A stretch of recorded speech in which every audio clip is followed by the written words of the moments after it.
It started with silence. Not the soft kind that wraps you up in peace. No. This was the kind of silence that slams into your chest, that knocks the breath out of you.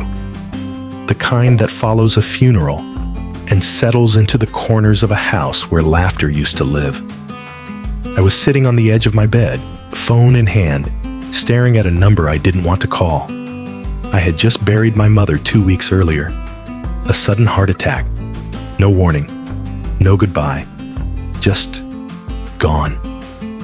My father, never the strongest man, unraveled. He drank like he was trying to disappear. And eventually, he did. Dead. Just like that. 2 parents. Gone.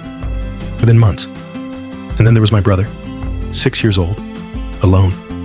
And suddenly it wasn't just about grief anymore. It was about a child with no one. A child I never expected, never planned for, never wanted. I was 26, married, no kids, by choice. That had been the foundation of our relationship, my wife and I. We were partners in child-free freedom. No diapers, no sleepless nights, no sudden detours into the chaos of parenting. We were in sync until we weren't. Because grief doesn't knock. It barges in and rearranges the furniture. It turns your life into a stranger. And suddenly, I was standing at the edge of a decision that would break either my marriage or a little boy's future. I spent days making phone calls, reaching out to my half-siblings. Every conversation ended the same way. I'm sorry, I just can't. Can't or won't. I tried not to judge. Everyone has their reasons, but deep down, I knew. None of them were stepping up. That left one option: foster care. I said the words out loud once, just once, and the sound of them made me sick. I knew the statistics, the stories, the trauma, the system that chews kids up and spits them out. I'd lived through chaos as a kid myself. 2 divorces, step-parents, houses that never felt like home. I knew how deep those scars could go. I wasn't going to let my brother become a statistic. So I made my choice. I went to my wife, and I told her the truth. I didn't beg. I didn't try to sell her on a dream. I didn't even ask for permission. I just said it. I'm going to become his guardian, and you don't have to stay if you don't want to. She stared at me like I'd slapped her. I guess in a way, I had. She didn't yell. She didn't cry. She just froze. And then she exploded. Do you even care what this does to me? The words were sharp. Not because they were cruel, but because they were true. And I didn't have an answer. Because how do you measure care when someone's life has already been broken twice in 1 year?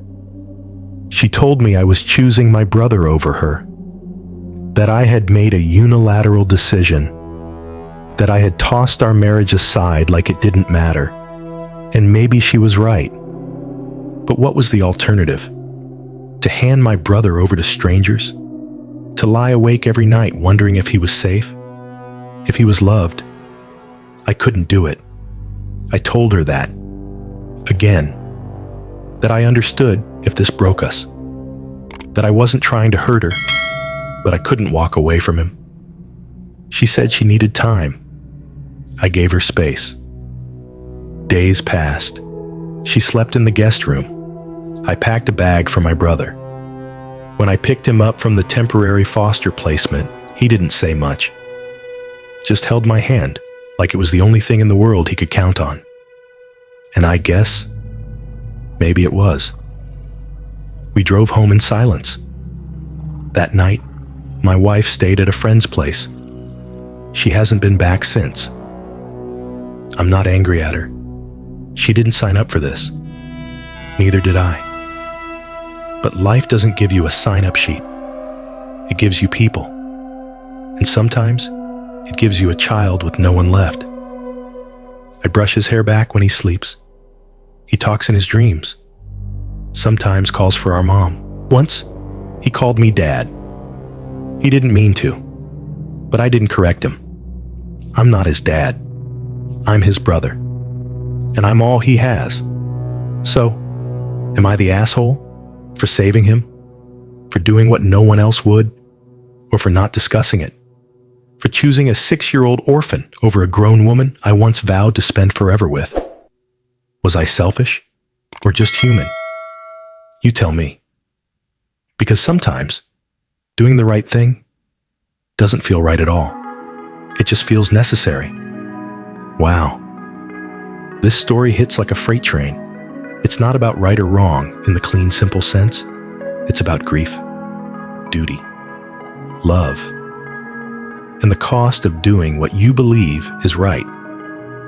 On paper, this man made a decision, one that shattered the agreement he built his marriage on.